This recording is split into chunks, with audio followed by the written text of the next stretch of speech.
can't become if you only say what you would have done. So I missed a million miles of fun. I know it's up for me. You still my sunshine. Making sure I'm not in too deep. You still my sunshine. Keep me first on my feet. You still my sunshine. What's going on? That's a pretty fun song / music video, Jake. You should go check it out. Very 90s. You think I don't know Len Steal My Sunshine music video? Get out of here. Oh, I didn't know the music video. It's very 90s and fun. And like the guy looks so douchey, but I think he didn't at the time, which is always wild. Like he looked cool at the time. Now it's like still wow. does in my eyes. Yeah. Well, that's the theme that Jordan chose this week is sunshine songs. Steal My Sunshine is a great song. It's a great song all time. Tough for today. I respect the theme, but tough for today. Arguably the toughest day of the year that's not a Tuesday. It's a real. We talked about this on Talking Yanks last night. July 4th on a Thursday, kind of wild. It makes it a 4-day weekend. Thursday, Friday, Saturday, Sunday, summer mode, going hard. Now, especially you and I, since we're baseball fans, you go back to Monday and you're like back to the grind. And there's no baseball tonight. There's the home run derby, which whatever. Tough day. Tough day for people that don't like their jobs. Like I'm very excited to get back into the routine of things. I think, it's a 4-day. It's almost a 5-day because, Wednesday before the 4th of July, you're only going to get so much done. And, I think the other thing, you're talking salt in the wound. I think today is one of 2 days a year that there's not one of the 4 major professional sports playing. So you multiply 4.5-day weekend times genuinely no sports. The home run derby is a lot of fun, but it's nuclear. I think this is the worst Monday of the year. There's got to be some others. Like Monday after Labor Day, Monday after New Year's, if it ever lands on there. Those are 3-dayers. That's true. And if it's New Year, you're like, all right, New Year, new me, blah, blah, blah. Labor Day, Memorial Day, they're the same thing. They're just 3 days. And you get the Monday off. So those Mondays are actually great. Labor Day or New Year's, no holidays falling off faster. I think it's normal for people, but I used to love New Year's. Couldn't care less. No. I didn't do anything last year. Well, how are you? So how are you personally feeling today? Do you have are you feeling down? I'm doing all right. I'm getting back into it. We've got a lot to chip off today, so kind of focus there. The girlfriend's dad is swinging through town, so I guess maybe I should be more braced for bad things coming. I'm doing all right. It was a good weekend. Yesterday was Sundays are work days for us pretty much. So it was grinding. Getting through that was kind of the tough day for me, especially because I partied. I partied my head off Saturday night. The last time I'll ever party like that. Or that's at least what I told everyone at the party, which is one of the weirder getting older things I've ever done. Because that's always the cool guy at the party, the guy going around saying he'll never party again. Do you think you will? Do you think you're a liar? Or do you think you're going to party? I think what I was referencing, so the Mark and Brittany are a couple of our friends who got engaged, and they have an annual 4th of July party, and it turned into that plus kind of an engagement. And so they're cool people. When they party, they're like, oh yeah, we party till the sun comes up. And I was like, damn, I never do that. I'm usually the first one to sneak away and go to bed. So I got amped up. I took a nap. I had a Red Bull, and I gave it a good run. I didn't stay up till the sun came up, but I don't know. I guess I was excited to try to, so I just kept telling everyone, and it's a big time loser move. So children get older, and I'm getting older too. Fleetwood Mac. But today, doing all right. How are you doing, James? Doing good. I woke up at 5 a.m. really sick. I threw up in the middle of the night. That was a bummer. And then I went back to sleep, and I wanted to wake up at 7:30 really bad so I can get breakdowns done and some stuff done before we did this. And then because I woke up sick at 5 and then went back to sleep, I did not wake up early. And I was super mad at myself. So here I am. Sorry. In the streets of New York City. That's not true. And I'm back in the New York groove. It's a song. Yeah. What are you gonna grade? Because what day are we gonna grade? What do you possibly grade? I don't know. I was just gonna skip it because I have no idea how to do it.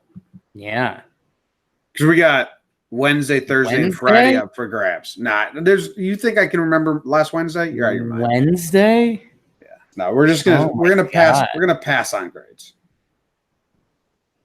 I had a pretty mad Wednesday, so.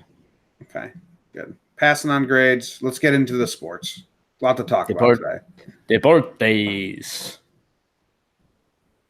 Jake with the national. Nothing I say.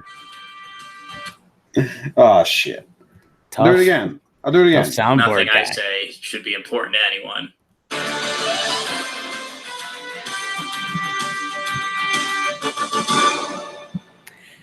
Jim, I think the biggest story from the weekend, the U.S. women's national team wins the 2019 World Cup. Rapinoe, incredible, wins the Golden Boot and scores in the finale. And I think she's just officially queen of the world now. So that's pretty cool. We've got some baseball, Jim. One of the bigger stories, Matt Lucroy got knocked out at home plate by Jake Marisnick. Fair, foul, dirty. Looked pretty gnarly, carted off the field. Jim, you'll like this one. A real-life Crash Davis retires after hitting a walk-off in AAA. 204 minor league home runs. He was the active leader, and he just called it. And it's All-Star Freakin'. We just mentioned that home run derby tonight. They had the Futures game last night. It'll all accumulate in the All-Star game. Jim, and then some fun stuff. Coco Gauff Mania. Flying up my favorite athlete list. She stole the world at Wimbledon this weekend, fought off match point early in the match and came back to win it. Took down Venus earlier. She is awesome. Wolf, Eagles to win the last hole of the PGA event. And that's normally cool if you win by a stroke, but he's also 20, Jim. So we got a lot of youth on the sports. Zion, speaking of young, makes his summer league debut, plays a couple minutes, bump knees. He's done playing in the summer league because it's bad. And then literally a seismic shock in the NBA while the earthquake happens. Kawhi is going to the Clippers where Paul George will be joining him.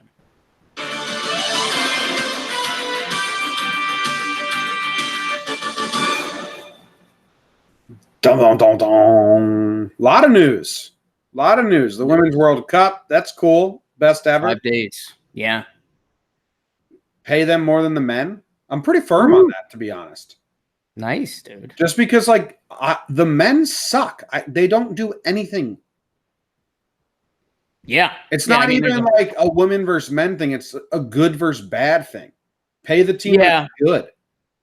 Yeah, I mean, I think there's a bunch of revenue numbers and stuff like that. But, yeah, I mean, one team's really good and dominant and the other team's bad. I mean, I didn't even mention the U.S. men. They lost in the Gold Cup to Mexico last night. One team embarrasses the country nonstop. One team makes the country proud nonstop. You feel embarrassed by the men's soccer team?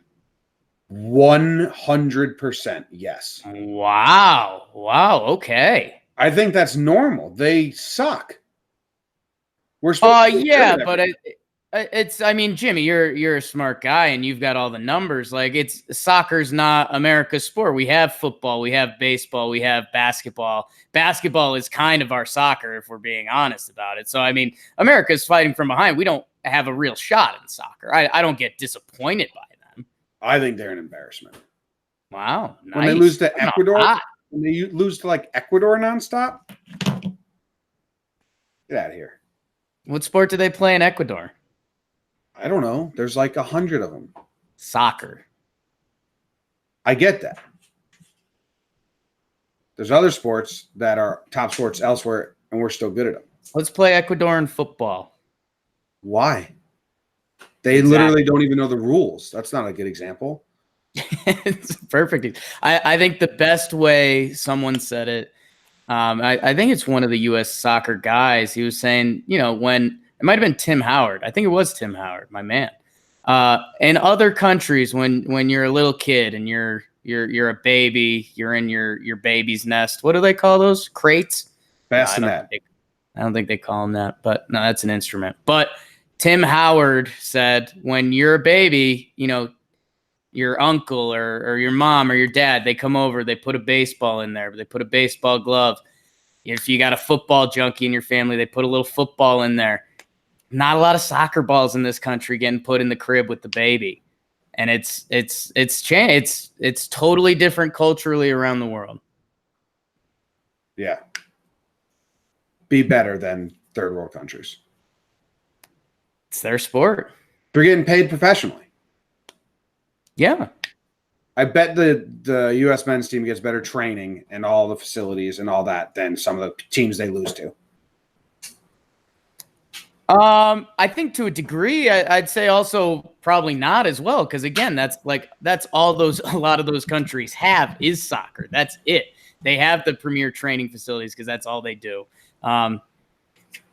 Well, I mean, USA has resources, but it doesn't matter over here. It's not important to people. Bottom line, I can name U.S. women's soccer players going back the last 20 years, and I can name almost zero men's because I don't care about them because they're bad. Bad. Well, what is this real life Crash Davis name? Because I want to look him up, but you didn't put his name in here. Cody. I actually tried to write it in there. I'm blanking on his last name right now, but it was Cody. He had 11 major league at bats and he didn't get a hit, so that kind of hurt my soul a little bit. With the Padres a couple years back, but he walked it off for Reno. Cody Decker. Cody Decker, yeah. I thought Eric Kratz was the real life Crash Davis, but this guy's the real life Crash Davis. Pretty much, yeah. Do you think we have a lot of people that don't know who Crash Davis is, or too young to know what Bull Durham is? It's an old movie. Best minor It's an league old movie. player. I think it's pretty well known in like sports pop culture. But he was with the Padres organization for a while, then moved to Kansas City. Oh, then he went to Colorado. They traded him to Kansas City, or the opposite. Then Boston. Then he was with the Mets. Then he was with Arizona this year. 204 minor league home runs. Yo, look at this, Jake. In 2010, an A-ball. Fuck, dude. In 2010, an A-ball, this dude had 35 doubles and 28 home runs. He probably thought there's no way he's gonna be in the bigs in 2 years when he was 23 in A-ball. I think you need that mentality as an athlete. I think all athletes are kind of thinking that in A-ball, but his was realistic, and I think it's something that makes baseball different. Like some guys, whether it's just roster stuff or how it plays out or bad timing, you can be pretty quality and never get that chance. And I mean, and at the same time, baseball is a crazy sport where we saw the Yankees call up a couple guys this weekend that they literally brought them up for a game just to kind of bring them up. And I mean, at least he made it to the show and he got a couple at bats. Because that would be even more sad. Although he didn't get a hit, and that does cut my soul a little bit. But yeah, man, it's ruthless. I mean, this guy, there was probably a couple years where he was, an injury or two injuries away from getting some serious major league run, and who knows what he does if he gets that opportunity. So that's baseball, Susan. I'm trying to see who was blocking him on the Padres when he was like, just climbed up the ranks, got to AAA. He was a first baseman, third baseman at the time. So we had Yonder Alonso in 2012 and Chase Headley in 2011. It's blocked by Jesus Guzman and Jason Bartlett. Pretty wild. Well, Hey, he played baseball for his life, so that's pretty cool. It's still not bad. Chase Headley blocked him and Yonder Alonso. Those were the two guys that really blocked him when his time was now. So do you think all right, so he hits this walk-off for AAA Reno and he decides to call it. Do you think this season he was just kind of drifting through, kind of like, I think it's done, but I still don't know what my next move is. And then he hit this home run and he was like, all right, I got to do something else. I think Reno plays a big part of it. Ooh.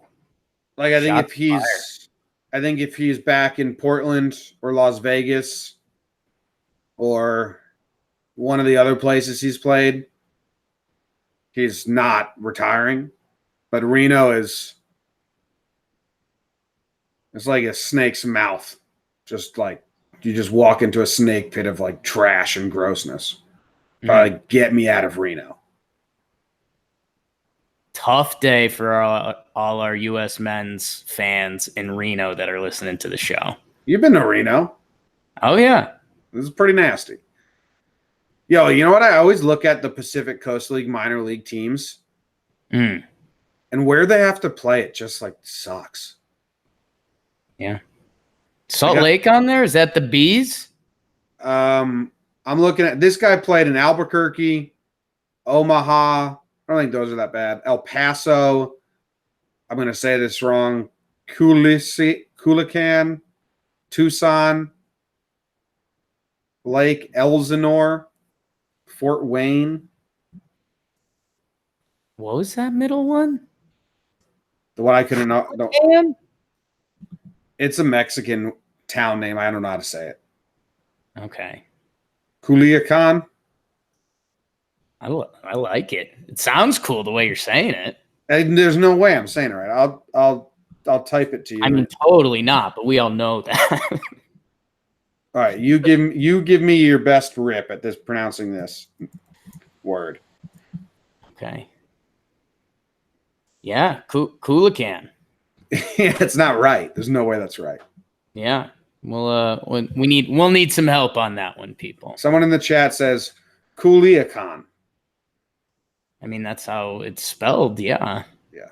If you pronounce every letter, it would be said Culiacan. All right. So everyone got what they came for already. The real life Crash Davis and women's soccer. Culiacan. Lucroy got knocked out by Marisnik. I'm going to do a breakdown on this play. I already have it done. So I'm going to take like a real closer look at everything. I just saw it a couple times in the reactions and I saw the post-game interviews and stuff. I don't think he was trying to do this. What do you mean by do this? I don't think he was trying to collide with him. I think he was trying to avoid a collision.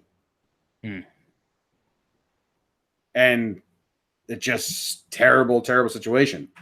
He said, like, how it looked to me was what he said in this postgame. Before he even said it, that's how it looked to me. Like, he thought that Lucroy was going to take it and do a big sweeping tag towards foul ground. So he was going to cut and dive in and go zig when he zags. Yeah. But Lucroy stayed up high and it just fucking collided. How sorry he was right away and like distraught a little bit kind of plays into that. And just the way the play was, it just looked like shitty. I don't know if you suspend him. Because there is also like, hey, we know you didn't mean to do this, but you put yourself in a position where this happens and we're trying to avoid that. Yeah, I mean, if you accidentally hit someone with your car, and if it's an accident, sorry, but that doesn't make you innocent. And I think you're right. I think the thing that sucks for him is that if this normally happened and was a collision, people would be like, "Oh, Marisnik, what are you doing? I'm sure even a lot of people would probably have his back and be like, baseball should still be played like that. The problem is he got wide receiver going down to catch a pass, where Lucroy, if he's the wide receiver in football here, drops down to catch the ball. The safety is already coming in to hit his midsection, but because the wide receiver dropped down, they went head to head, man. And that's why it became even more of a story. And so I don't know. I mean, I don't think Marisnik came in and was hoping a headhunt or anything like that. I think at a certain point he knew there was going to be contact, and that's still a big mistake on him. Like, you can't do that. They've made it very specific. You can't do that. So I mean, I'm not yelling bad guy from the rooftop, but it's really dumb. Yeah. I do think he was trying to avoid him because it's just not part of baseball anymore. And like, yeah, there was a part where it was grandfathered in and there were still players who were like, this is how we play. Marisnik's never played like this. He's a younger guy. Like, this has never been part of his baseball experience. Yeah. Like the whole contact and home plate, which I'm so glad is gone. It's just so not in spirit with the rest of the game. Even the big take me out slides at second when like they were like decking people. It's like, what is this? This is a completely different sport and like it's not necessary. Yeah. Which, you know, then you get the crowd like, oh, you're a pussy. Oh, it's like, well, it's true. Like, yeah, but just no need for these collisions. So I'm happy they're gone. I don't know. I think he was trying to get cute with his slide. And then he just got tangled up. I think you have to suspend him for that. Because this is the first time this has happened in a while. I mean, you and I have our pulse, our thumb on the pulse of baseball. And I mean, you don't see a lot of this anymore, or almost any of it, which is a good thing. So I think they probably want to make an example out of him a little bit. And again, the car hitting someone with your car isn't a perfect example because I mean, even if it's an accident, he still did something wrong, and you can't do this on a baseball field anymore. Yeah. I wonder if they suspend him. Do we have an update on Lucroy? He was like responsive and stuff, but just so banged up. Yeah, I don't know. I haven't heard anything. Probably a huge concussion. And then there's another story about Cervelli that we're going to do on Talking Baseball after this about his. We'll move on. We had 15-year-old Coco Gauff. Is that how you say her name? Yeah, man. Did you go check out the highlights? I was telling you to. Luke showed me like one clip when her parents were all excited and stuff. Yeah, that's not the highlight at all. She's awesome. She I mean 15 at Wimbledon, takes down her idol, and then she has match point against her. I mean, a point away from being out of the match. She fends it off. She comes back. I think she was down 5-2, 5-3. She rallies to win that set. She goes on to win the next one. And just unbelievable. She's 15 and she was handling everything like a 15-year-old professional. Like, she was very nice and cool, but at the same time, it wasn't like one of those like, wow, can you believe she's out of, like, you know, she's this composed. Like, someone mentioned like, oh, you know, the winner of Wimbledon gets like 1.1 mil or something like that. And she was like, damn, that's a lot of money. She just had a big shit-eating grin come over her face. So I don't know. She's awesome, and it was almost the overnight celebrity thing, and kind of a young phenom in the wings. She's from, where's she from? Delray Beach, Florida. Yeah, and that was another fun part of it, that they had cameras at like bars in Delray Beach, and they were just packed with people going nuts for this 15-year-old girl that was like representing Delray Beach, Florida at Wimbledon. It was awesome. Cool. Good for her. Hopefully she stays good. Yeah, it'll be interesting. I think I mean, she's already going to be elevated with new sponsorships and stuff and all that. And I don't know. I mean, it ties into sports and confidence. Maybe this was a one and done thing for her and she was just hitting the ball right and getting lucky, or this is the start of something special and she now has that confidence to take with her. Yeah. Cool. Another young guy wins the PGA at 20. Never heard of him. Yeah, almost And it's so funny. Like, I'm almost mad at this kid because he's 20. He's now a millionaire and he's really good at golf. But yeah, man, hitting the eagle to win it. I mean, that's some stones, baby. So good for him. But also very, very jealous of him. Matthew Wolf, Eagles 18 to claim it. How far out was he? It was a long roll, man. He I don't have the distance in front of me, but it was a real one. I tell you how good I putt the other day. You said you putt well the other day. You want to tell the people about it? It was scary how good I putted. Yeah. I hit two basically chip-ins, but I putted from the fairway or whatever you want to call it, you know. One was from the rough, one was from the like fringe, one was from the fairway. They were probably like 20 feet each. Then I made two more putts that were 10 feet out that we were just trying to see. Like, all right, because we were playing doubles, best ball. Right. So I was like, all right, I'll see what the break guy. Yeah. And then I made everything within 5 feet. It was automatic. Yeah, his shot to win it kind of was on that. He was on the fringe there. And it wasn't like a long, I was going to say long curvy bastard. I don't know if we could say that, but I don't know. It's a real putt to win it. And yeah, good for this guy. Enjoy your money and being really good at golf. And hey, good for you, Jim, for sinking your putts. It's crazy. Best I ever putt. When I play next year, I play once a year. We'll see if I can do it again. Were you hitting that 7-iron? No. I play with a tee shot, whatever I needed, and then I just play with a 6 and a putter the rest of the way. Oh, you dropped down to the 6. I just hockey slap shot everything. Nice. But like it was weirdly working very well. Just got to hit it straight, Jim. No one teaches this. Hit it the right way. I play once a year, so it's not like I'm going to be like, oh, I gotta practice. Nah, just do what's good for me this one time.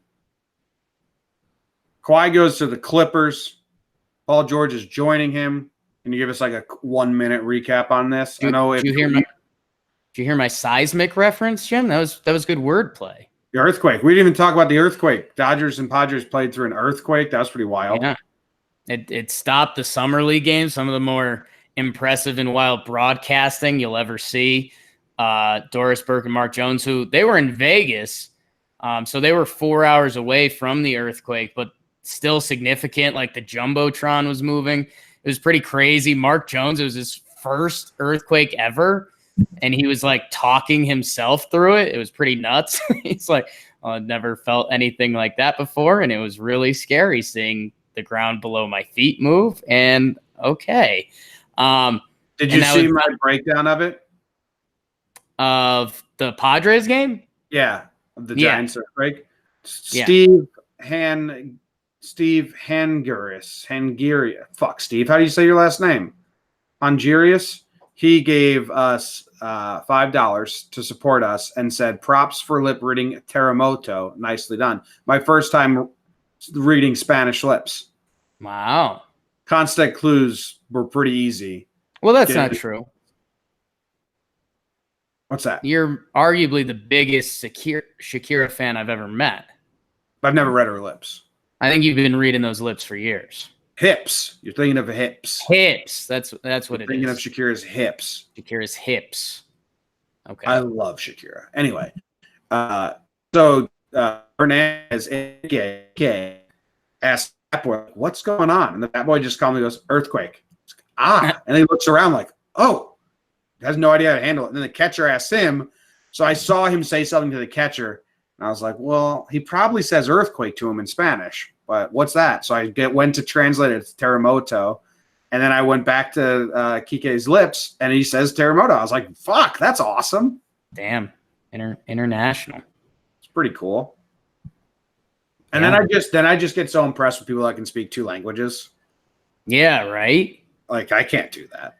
Obviously. It's very – they don't get enough credit, to be honest.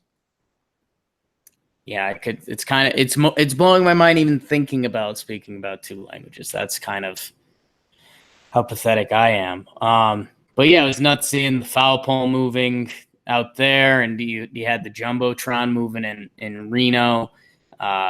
It'll be a 30 for 30 one day. Coco Gauff, Zion's debut, earthquake, and then the bomb gets dropped that night while people are starting to tuck themselves into bed. I think it was 12:30 Mountain Time, or something like that. But I don't know. I vividly remember looking at my phone and being like, I don't really want to be awake anymore. And I was like, I'll do one last check, and the Kawhi news dropped, and it was like, damn, he's going to the Clippers.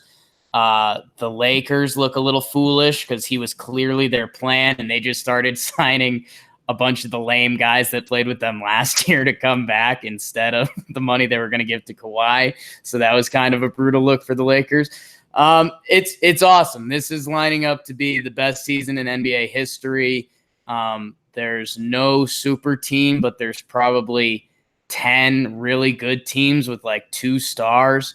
So it's awesome. It's good for the Clippers, good for the NBA. Because it would have sucked a little bit if the Lakers were Kawhi, LeBron, and AD. Like, come on. It's better for the NBA with some parity. My brother-in-law, huge Lakers fan, he was refreshing Twitter for like 3 days straight. Yeah. And then I saw him after the news, and I was like, how are you? He's like, oh, I'm spin zoning so hard. Our depth is so much better now than if we got Kawhi. Yeah. Super. Finally got Danny Green in house. Yeah, man. Did you know the Woj stuff? So my brother-in-law, Brett, he told me the day before, he's like, yeah, Lakers fans hate Woj. They think he just spreads lies. He's anti-Lakers. He's like, they hate him. And then Woj was right the entire time. Yeah. Because he's always right, isn't he? And then all the Lakers fans tweets that like were people saying like, Woj is wrong and blah, blah, blah. It's pretty funny. Love a good backfire. Love when people are just straight up adamantly wrong. Woj is like one of the best people at his profession in any profession.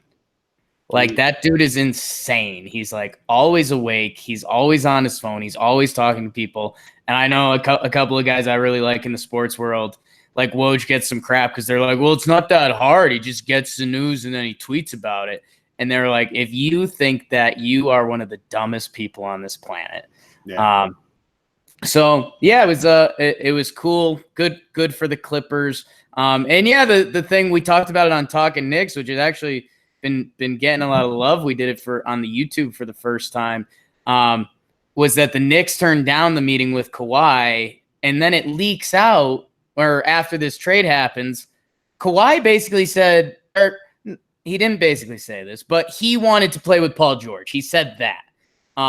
And there was different rumors about there was a crazy trade was offered to Toronto with Russell Westbrook and Paul George, and they could have went back there.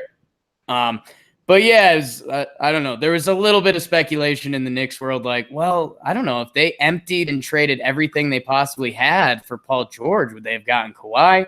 And then Knicks fans just collectively look at each other and be like, we don't have the heart for this anymore. Let's just move on. Yeah. Intern Luke just gave me this tweet. Lakers, LeBron and AD, Clippers, Kawhi and PG-13, Brooklyn, KD and Kyrie, Golden State, Curry and Clay, Milwaukee, Giannis and Middleton, Philly, Simmons and Embiid, Portland, Lillard and McCollum, Utah, Gobert and Mitchell, Houston, Harden and CP3. NBA's balanced for the first time in a long time. Dude, and I mean that's missing some guys. I mean, Porzingis is going to be back. He's with Luka Doncic in Dallas. Like, they'll be fun.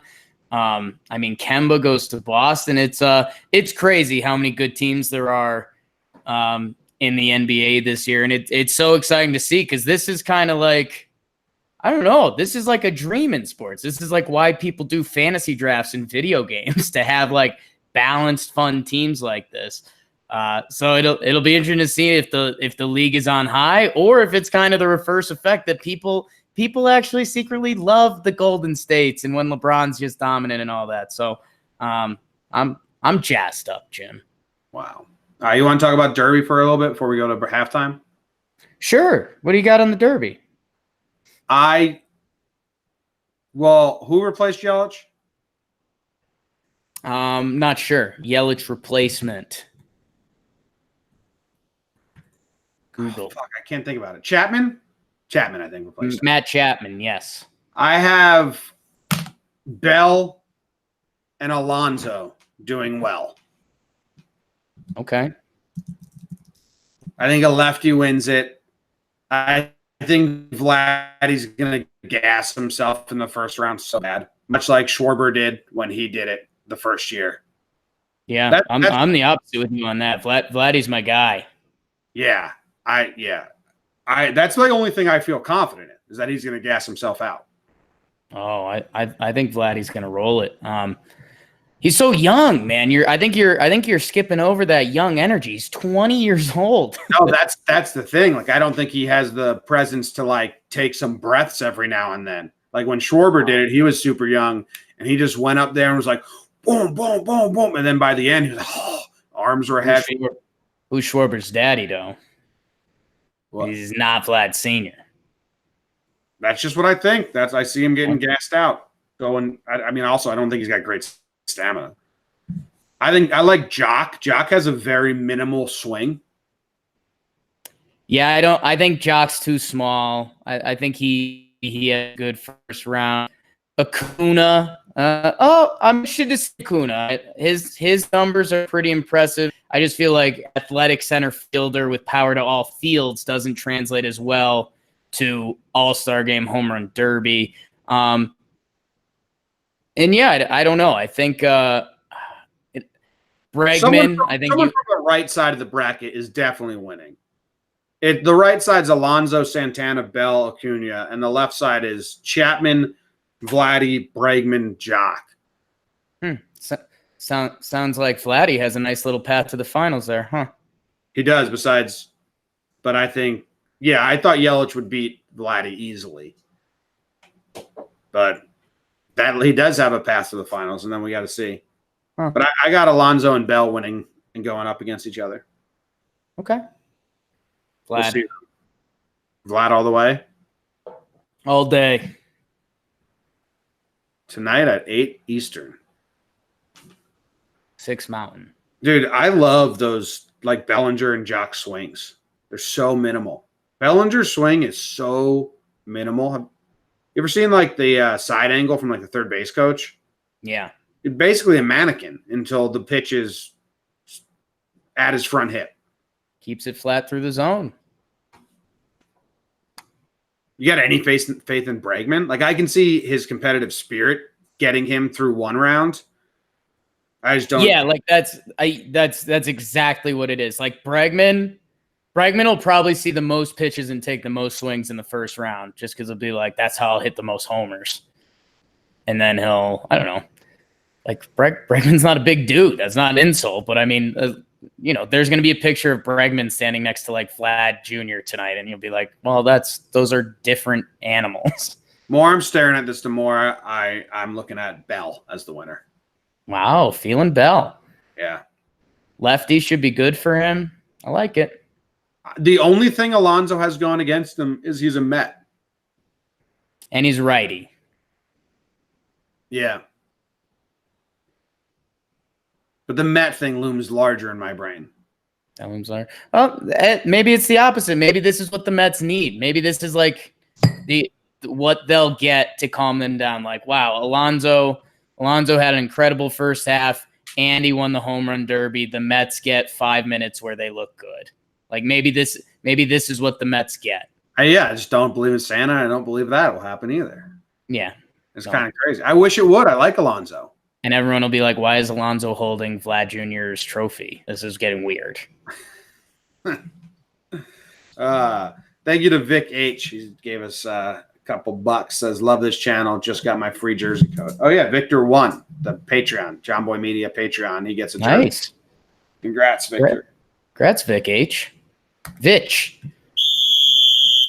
Halftime. What you got going on over there? Not too much. You said a hot word that reminded me of something I should probably mention at the halftime because it got a good laugh out of you. My mother listened to, I think we did a laugh in the past episode where we talked about backfires. It's kind of the new season of Laugh from the Past, our history podcast we're doing. is backfires. And I was like, damn, I wish I had more backfires that jumped into my mind. And luckily, my beautiful mother listened and she texted me and she said, how about the time you gained weight so you could play football? And then I told you couldn't play football. Dude, and it's like, just got it's like, okay, mom, like be cool about it. And then there's another time that I walked to a friend's house. There's like a snowstorm and I want to go hang out at my friend's house. And she's like, Jake, there's a snowstorm. Like, I'm not driving you. And I was like, all right, can I walk it? And she was like, yeah, sure. So I did it just out of like spite. The moment I got there, she drove, picked me up and brought me home. And didn't let you hang out at your friend's house? Correct. That's mean by Linda. It's cold. It was cold. It was a cold move. That's real. That's super mean. That was tough love, man. That's what it was. So yeah, that was so luckily my mom informed us with a couple good personal backfire stories of my own. And you getting fat for football when your mom wasn't gonna let you play football is pretty funny. It's good. I mean, it's good. Whatever. Yeah, go check out Laughs from the Past. We're going to record another one today. I think it sounds bad to people off the bat because they're like, history. It's like funny stories. Real funny stories. Jake and I talking about how fucking weird they are. Yeah. The last one, this season's going to be wild because it's historical backfires. The last one, episode 1 of season 5, it's about the French introducing sewer systems to Vietnam when they took over. And basically, they just dug up a breeding ground for rats, and the rats took over Hanoi. And then they had to incentivize the people to kill the rats, which backfired on them into people breeding rats. So the rats just fucking took over Hanoi. It was wild, wild tale. Go to Last from the Past, check it out. Yeah. All right. Luke is here.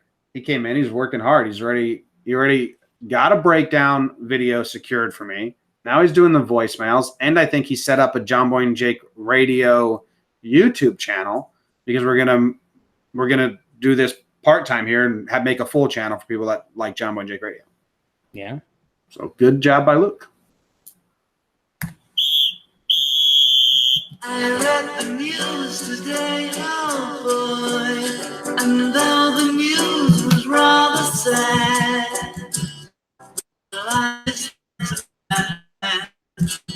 well, it's 6 o'clock. Time for the news. A semi-trailer carrying Hot Pockets overturned on I-70 in Missouri. Hot Pockets everywhere. A Russian recorded himself kicking a bear and then getting bit by the bear he kicked. Tough break. Backfire. An exotic bird at the Bucks Animal Hospital turned out to just be a gull covered in curry. I don't know how they didn't smell that one out. Texas hikers call cops after mistaking traffic sounds for wild pigs chasing them. A lot of peyote, I think. And Mac Dre, everyone's favorite Bay Area rapper, would have been 49 years old today. I read the news today, oh boy. News was light for 4th of July weekend. Everyone was just barbecuing and in the pool. No news to be made. Super light. But Rest in Hot peace. Pockets did overturn in Missouri. Rest in peace, Mac Dre. I did it for the yay. Okay. Yeah, I'm into this. I mean, do we have people snagging HPs on the side of the road? You would hope. I mean, Black Friday, they go to Walmart and like destroy the place. You'd hope they hear about some Hot Pockets and go run. Remember when Hot Pockets, when it, like people were like, "Hey, Hot Pockets puts horse meat in their Hot Pockets," and the Hot Pockets came out and were like, "Yeah, we do. We're sorry. We'll stop doing that." It's like, whoa, wait, what? You do? You should have denied that. That's one of the horse things. meat. That's one of the things you should have denied. I'm not putting bad horse meat in there. The incident happened along the westbound lanes. No one was injured. That's good. We like that. The State Highway Patrol tweeted the news and said, Even if you have the munchies, you can't have the Hot Pockets. You ever Someone was so happy crafting that tweet. Yeah. You ever seen Ward of Lore with Nick Cage? Yeah, not in a while, but yeah. You know the scene where the plane lands in, I don't know where they are, I think Africa somewhere, and they're like, well, what do we do? We can't leave this plane here. They'll scrap it. And then they do a montage of all the people coming and scrapping the plane and just like tearing it down to nothing. Should have done that with these Hot Pockets. Just put some cameras, time-lapse mode, see how long it takes for the people of Missouri to come steal all these Hot Pockets. Is that the best scene from that movie? Yeah. Yeah. Easily. Did that scene make like time-lapse cool? No, time-lapse have been cool since the dawn of time. Well, that's not true because they didn't have cameras then. Since the first time-lapse. Okay, the original. I guess that's what I'm currently looking for. What was the time-lapse that broke out that people were like, yo, that was a cool time-lapse? I mean, I'm probably guessing the first time-lapse of the sun setting or rising was the coolest thing in the world. Yeah, I mean, I'd like to see the pictures or the video that like brought it to the forefront. I don't know. I don't know if there's some first ever time-lapse. This ain't going to be they're not going to be able, I think it's so popular, they're not going to be able to like do this. I think it's as old as cameras. So looks like a lot of sunsets. Yeah, I think flowers blooming. That's pretty awesome. Yeah, flowers blooming. That's pretty good. Or like caterpillars becoming butterflies. That's probably a cool time lapse. Yeah, there's a lot of cool stuff. Time lapses are awesome. They're never not cool. Someone needs more credit for the time lapse. That's all I'm saying. Who invented the time lapse? It's some photographer. Like someone, because I mean, a time lapse, you could take a picture of the sun now and the sun 10 minutes from now, and that's technically like a time lapse. Okay, someone crushed a time lapse. Okay, the first use of time lapse photography in a feature film was George Méliès motion picture Carrefour de l'Apple. And then F. Percy Smith pioneered the use of time-lapse in nature photography in his 1910 silent film, The Birth of a Flower. What were a lot of the words you said the first time? The feature film. I saw your tongue out of your mouth for way too many words. So the director of the film name is George Méliès. See, there's that tongue again. And the name of the motion picture was Carrefour de l'Apple. Yep. Right there at the end. Yeah. I got a good tongue time lapse here. Cool. French. Yeah. Time lapse. Awesome. So yeah, make a time lapse of all the people eating these Hot Pockets. I'd be there for it. You can't have them even if you have the munchies, you guys. Shut up, Missouri police. Bad tweet. Russian recorded himself kicking a bear. Bear turned around and bit him. Sounds fair?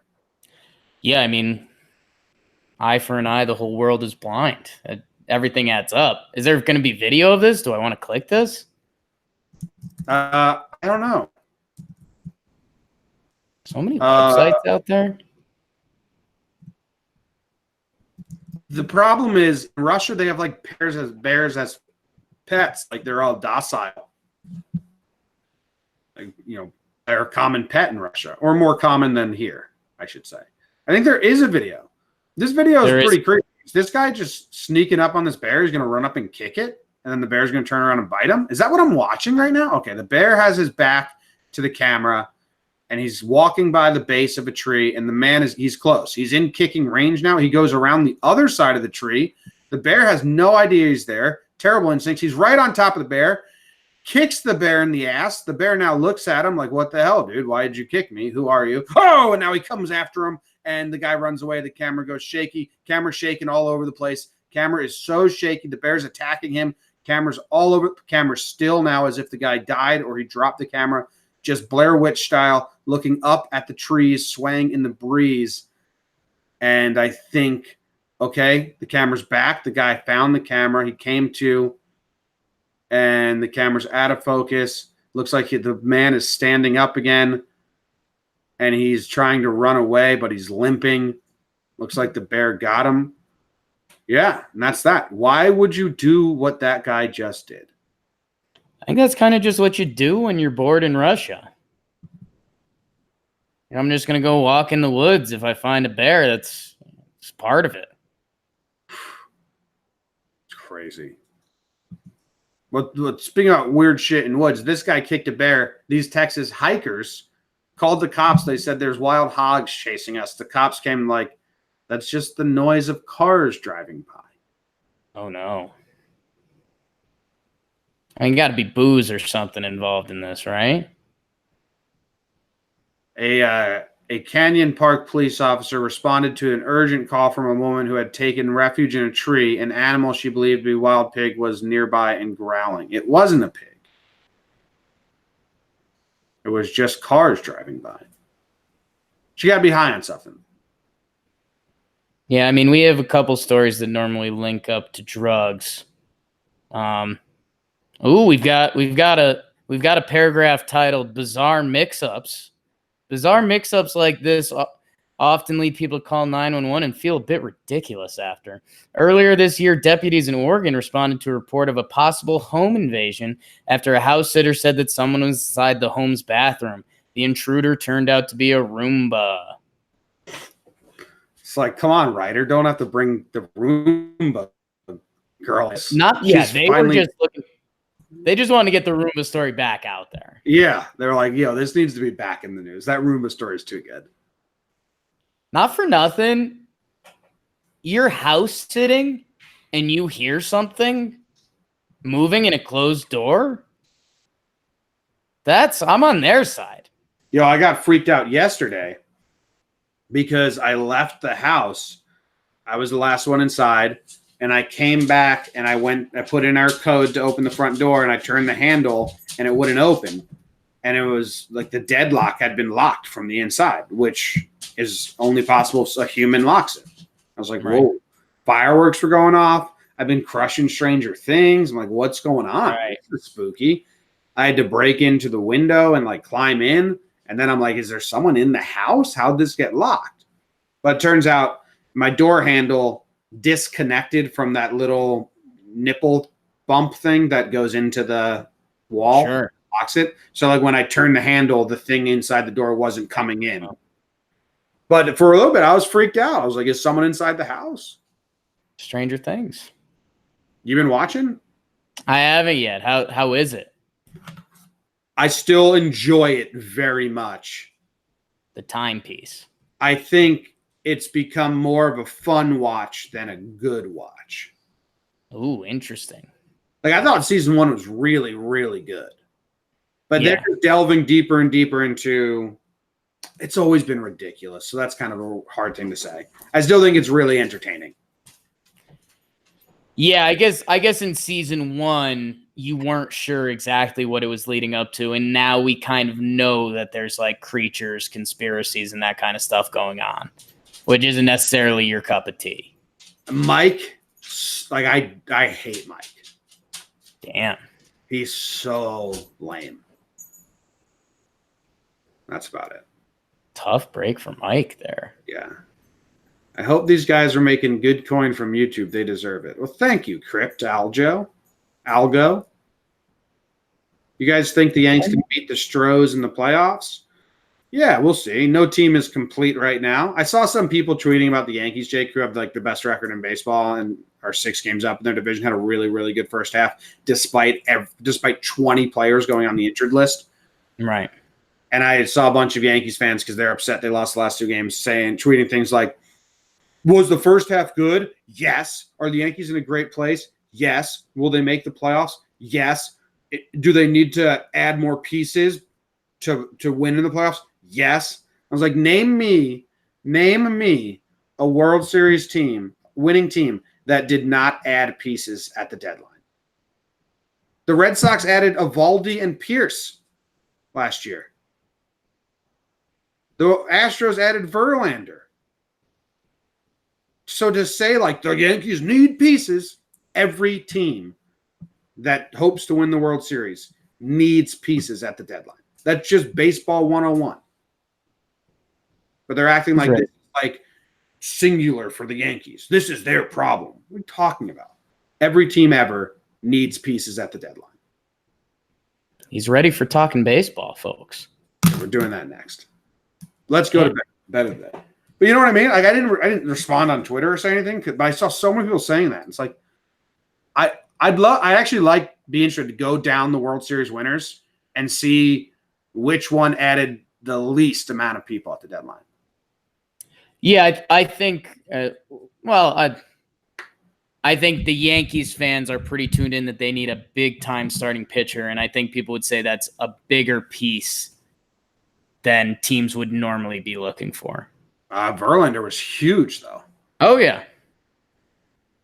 Well, like Evaldi was supposed to just be a fifth man for them. He ended up breaking out and doing some crazy things. But same with Pierce.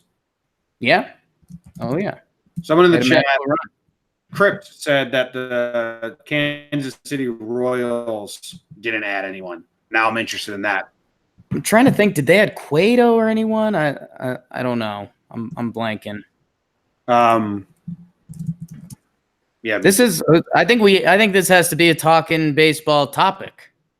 Yeah, maybe not today's episode, but maybe in one, a couple, because we're still doing practice episodes. If you are a Patreon supporter, you get access to these Talking Baseball test episodes. I think we have 2 more test episodes because we're kind of raw, trying to figure things out. And on the 15th, we go live. They will be on this channel. If you want to watch live, you have to be a Patreon member. But then eventually, right afterwards, they will be on this channel as like a video, not a live stream. So let's go to bed of the day. Bet of the day, it's the bet of the day. Bet of the day, bet of the day.